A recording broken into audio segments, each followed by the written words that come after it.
Mesdames et messieurs, bonsoir.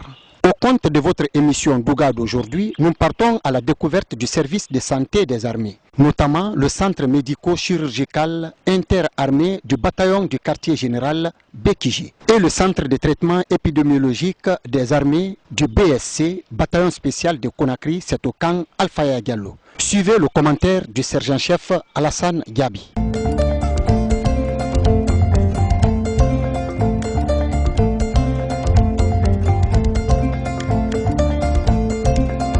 Le service de santé des armées est un organe interarmé. Sa mission prioritaire est le soutien médico-chirurgical des forces en toutes circonstances. Il est placé sous l'autorité du chef d'état-major général des armées. La direction générale située au bataillon du quartier général en est l'organe de pilotage. La direction générale des services de santé des armées est un service interarmé qui joue un rôle primordial auprès des forces de défense et de sécurité. Ces missions peuvent s'articuler en 3 agrégats. Le premier agrégat, c'est le soutien des hommes en temps de paix et en temps de crise. Deuxièmement, c'est la participation à la santé publique. Et enfin, le troisième point, c'est la gestion des crises. Pour établir la symétrie entre ces structures et ces missions, le service de santé des armées organise sa gouvernance au niveau du territoire santé des armées en fonction de la structure opérationnelle de l'état-major général des armées. Cette gouvernance s'articule en 3 points aussi. Le premier point, c'est l'unité centrale. L'unité centrale, c'est la DGCSA, c'est-à-dire la Direction générale de santé des armées, qui est l'organe de pilotage, de gouvernance du service de santé des armées. Le deuxième point, c'est les structures intégrées au niveau des forces. Je veux parler ici des services de santé des armées, c'est-à-dire des centres médico-chirurgicaux interarmés de la première région militaire, de la deuxième région militaire, de la troisième région militaire et de la zone spéciale de Conakry. Et en plus de ça, nous avons des unités du centre de traitement épidémiologique des armées, qui est la dernière unité née après cette effroyable épidémie. Et ensuite, nous avons un grand programme de lutte contre le VIH-Sida qui est né depuis les années 2000 et qui fait son chemin. Et ensuite, nous avons ce qu'on appelle le programme de lutte contre le paludisme. D'ailleurs, à ces propos, nous sommes intégrés dans le programme panafricain des armées de l'Afrique de l'Ouest et du centre de la lutte contre le paludisme. Chaque année, nous participons à la réunion Task Force au Ghana, à Accra, sous l'égide de West Africom. Le service de santé des armées est structuré par échelon. Au niveau des régions militaires et des différents états-majors des armées de terre, air, mer et du haut commandement de la gendarmerie nationale, il dispose de centres médico-chirurgicaux. Dans les compagnies et bataillons d'infanterie, il est présent à travers les centres médicaux et le long des frontières par les postes de santé. Le centre médico-chirurgical interarmé situé dans l'enceinte du bataillon du quartier général au camp Almamissa Touré est sa structure de référence. C'est une structure de référence qui permet, quelle que soit la position des militaires, quelle que soit l'unité à laquelle ils appartiennent, quand ils tombent malades, les militaires et leurs familles, après les premières consultations, ils sont directement dirigés au niveau du camp Samori pour subir des soins. Notre ambition est que la structure de référence soit d'abord opérationnelle, qu'elle nous permette de couvrir au moins les 60% ou 70% dans un premier temps de la demande de soins. Il faut faire en sorte qu'il y ait un équilibre entre l'offre de soins et la demande de soins. Le service de santé des armées doit toujours s'adapter à la structure opérationnelle de l'état-major général des armées. Depuis maintenant plus de 4 à 5 ans, l'armée guinéenne est de retour sur la scène internationale, notamment au niveau de maintien de la paix à Kidal. Donc à ce niveau, nous aussi, nous avons essayé, parce que chaque année, il y a une équipe médicale qui est intégrée au bataillon, même avant d'abord à la compagnie, mais maintenant au bataillon. Et donc nous avons créé au niveau de cette division une section OPEX, c'est-à-dire qui s'occupe uniquement de la projection des forces et des moyens médicaux pour la prise en charge des militaires. Le service de santé des armées s'inscrit en droite ligne de la politique du gouvernement en matière de réforme du secteur de la sécurité. Pour ce faire, nous avons considéré la formation et la ressource humaine comme le maillon central. En matière de formation, après cette effroyable épidémie Ebola, on s'est rendu compte qu'au niveau de l'offre de santé, il fallait forcément former nos hommes. C'est ce qui nous a amené à mettre en place un programme de formation à outrance des spécialistes au niveau des pays amis. Soit c'est des stages offerts par les pays amis ou des stages qui sont financés par le ministère de la Défense nationale.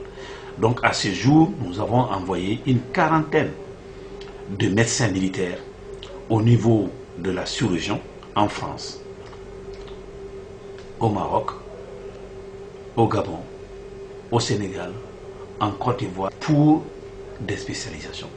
Dans l'optique à leur retour, avec la construction de l'hôpital militaire, qu'on ait tous les spécialistes. Je voudrais profiter de votre micro pour remercier solennellement le commandant en chef des forces armées guinéennes, le professeur Alpha Condé, le ministre d'État à la présidence chargée de la défense nationale, le chef d'état-major général des armées et toutes les autorités militaires pour le soutien accordé à la direction générale service des armées qui nous a permis de réaliser ces résultats.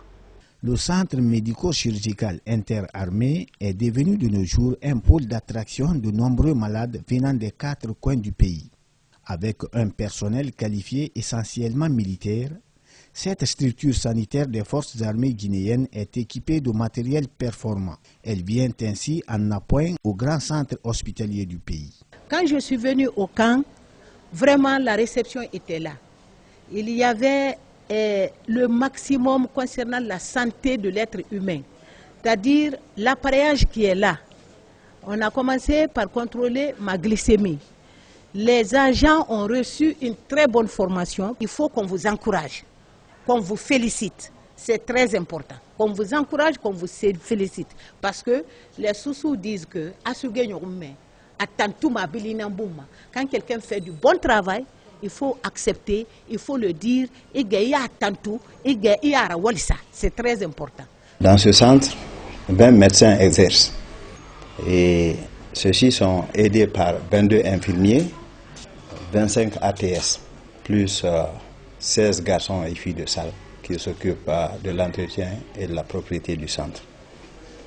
C'est un centre qui a une capacité d'accueil de 32 lits, repartis en 10 unités. La première unité, c'est la réception. C'est là où se passent les consultations externes.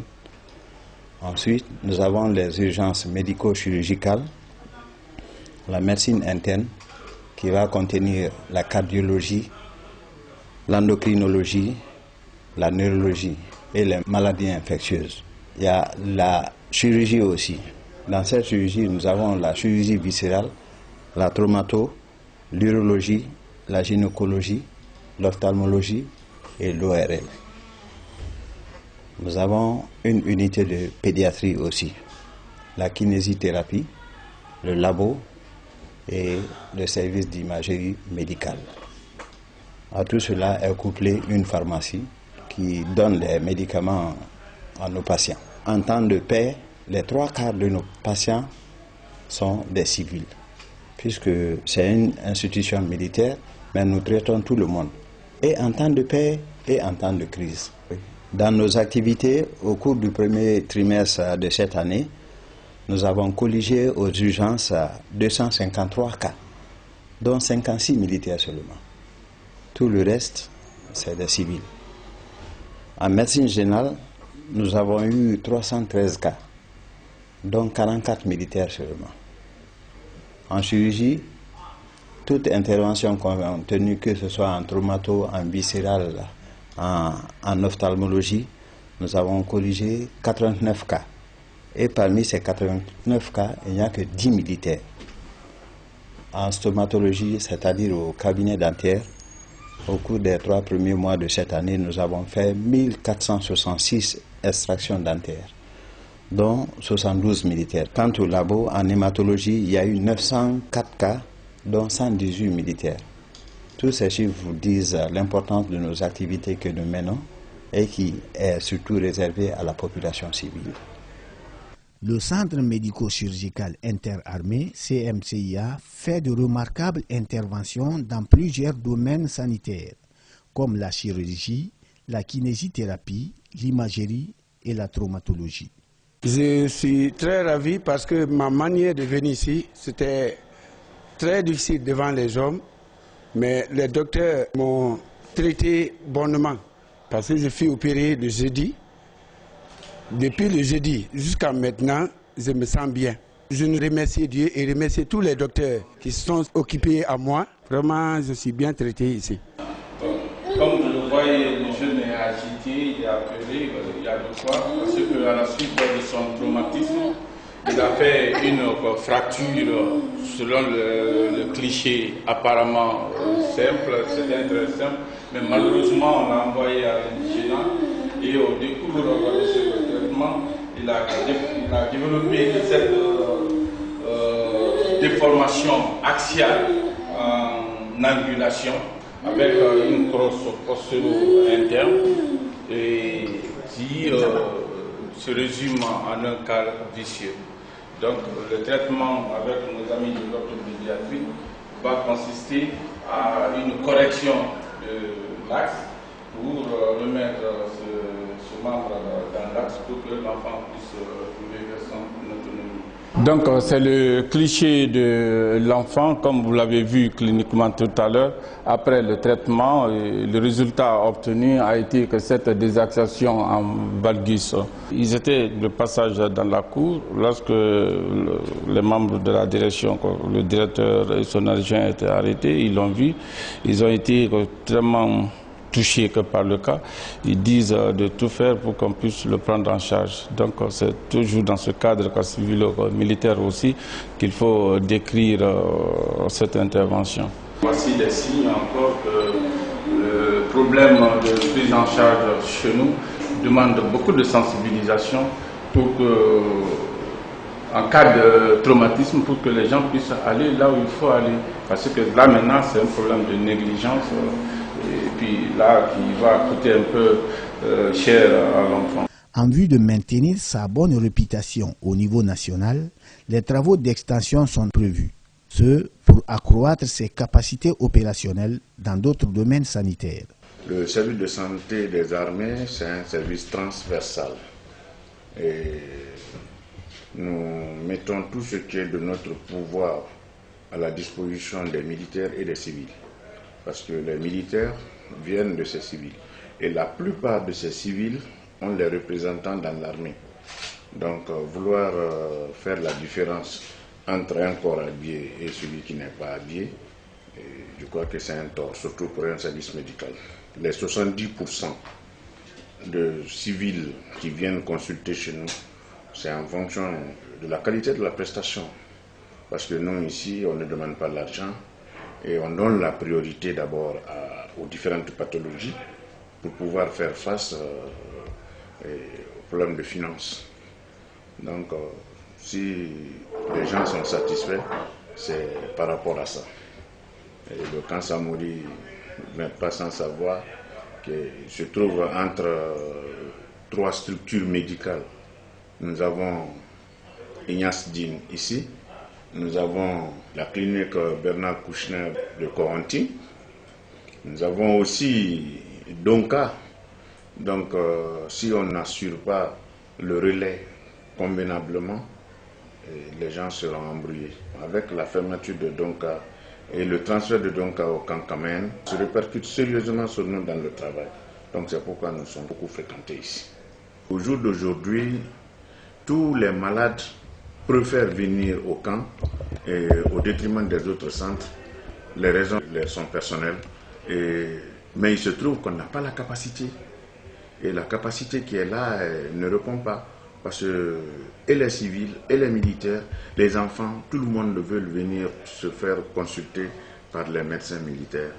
Et nous sommes ici, nous mettons les moyens à leur disposition dans la discipline et dans la rectitude. Donc nous faisons tout et tout pour qu'on puisse répondre aux attentes de la population. Parce que nous voulons augmenter la capacité d'hospitalisation. Compte tenu de la diversité des différentes consultations sollicitées auprès du service de santé des armées, c'est pourquoi le directeur général du service de santé des armées et moi avons décidé de faire déménager la direction au nouveau bâtiment pour pouvoir augmenter la capacité hospitalière. Dans son ambition d'offrir des soins de qualité aux militaires, à leurs familles, aux proches, bref aux populations de tous bords, la Direction générale du service de santé des armées noue des partenariats avec certaines institutions de la place. C'est le cas de Mercodi Guinée, une société spécialisée dans l'équipement médico-technique. Nous travaillons avec l'armée depuis presque une dizaine d'années. Nous avons beaucoup contribué à travers l'ambassade des États-Unis en Guinée à la fourniture des équipements de l'armée au niveau du laboratoire. Donc nous louons très bien ce partenariat, nous sommes très contents de la collaboration que nous avons avec le directeur général et son équipe. Nous travaillons vraiment en très bon partenariat. L'ambassade a opté de mettre en place à travers Mercodi Guinée pour donner au service de santé des armées des automates dans le cadre du suivi des patients immunodéprimés. Et à cela, on peut parler des automates d'hématologie pour le suivi hématologique, les automates de biochimie. Il y a très récemment d'ailleurs, vous voyez l'automate de biochimie parce que c'est dans le cadre d'automatiser maintenant le laboratoire. On n'est pas dans le système manuel, mais on veut relever un peu le niveau des laboratoires. Et avec Dr Condé qui utilise l'hémato. Et il y a la section aussi de biochimie. C'est pourquoi d'ailleurs nous voulons maintenant mettre un accent particulier sur la formation. Parce que ça ne sert à rien d'avoir tous ces équipements lorsque derrière réellement il n'y a pas une équipe qui peut vraiment faire l'utilisation correctement, mais aussi en cas de panne, de faire les maintenances préventives et curatives. On est en train de voir comment organiser des séances de formation. Et à ce titre, nous sommes déjà prêts parce qu'on a essayé de déterminer les sections. Il y a entre autres la section hématologie et la section biochimie, sans oublier la section immunologie et sérologie. Parce que d'ailleurs, il s'agit de ça. Il s'agit du suivi des patients immunodéprimés, c'est-à-dire qui sont infectés par le virus HIV. Pour une meilleure prise en charge et une bonne réponse à la thérapie, c'est de connaître la souche. Mais là, nous sommes pour l'instant en pourparlers, ça sera certainement défini à l'ambassade et on verra dans quel cadre, si ce n'est pas inscrit dans le budget de 2018, peut-être le faire plus tard en 2019. Nous avons des ressources humaines. Pour faire fonctionner ce laboratoire, ces ressources humaines sont au nombre de 16, dont 14 militaires et 2 civils, qui sont biologistes également. Et nous avons 3 techniciens de laboratoire parmi les militaires. Nous avons, entre autres, comme mission, la prévention, le diagnostic, le traitement aussi, nous intervenons là. Le labo est important dans un hôpital pour le diagnostic parce que nous apportons la preuve de ce que le médecin a soupçonné chez le patient.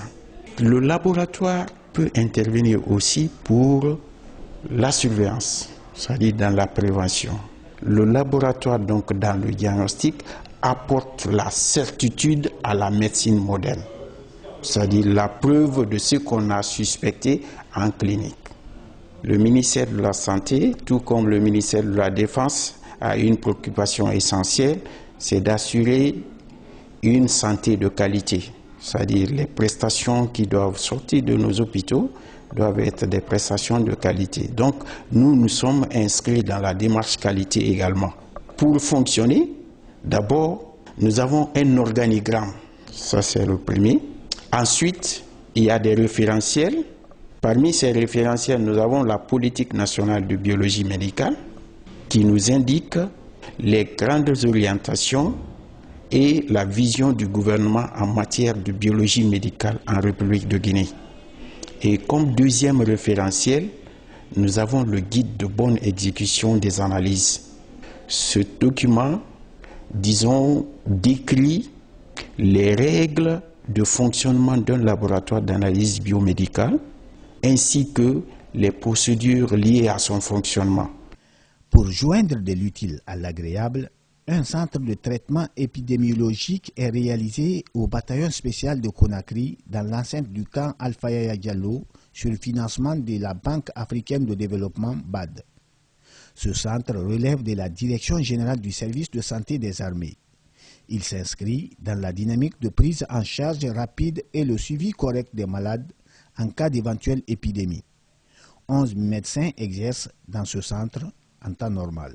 C'est une structure qui a une double subordination, c'est-à-dire qui est à cheval entre deux ministères, le ministère de la Santé et le ministère de la Défense. Et ce centre a deux régimes de travail.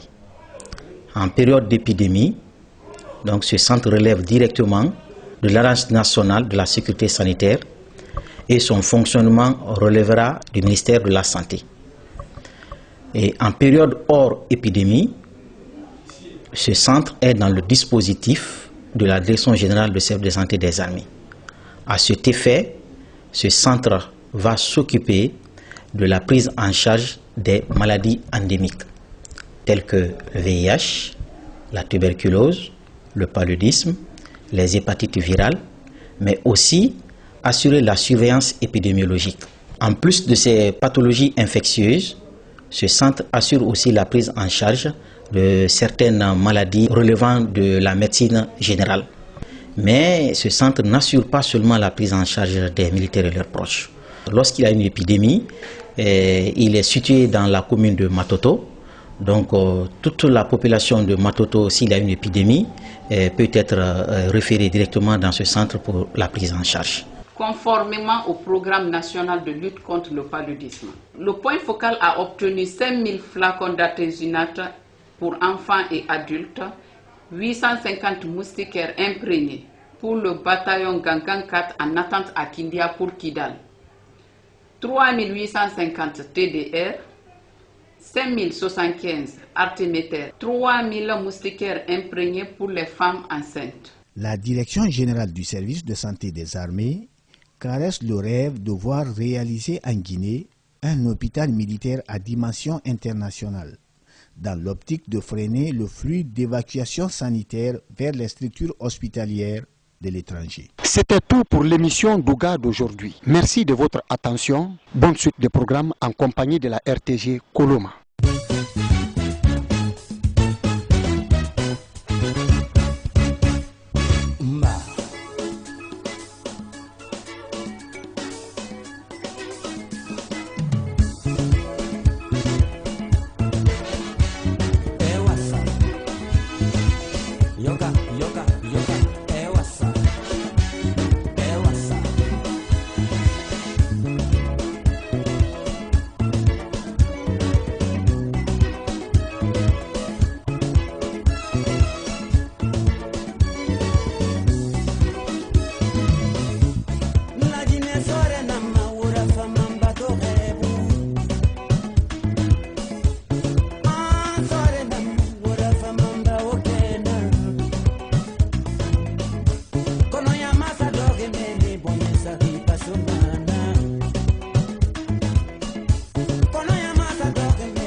So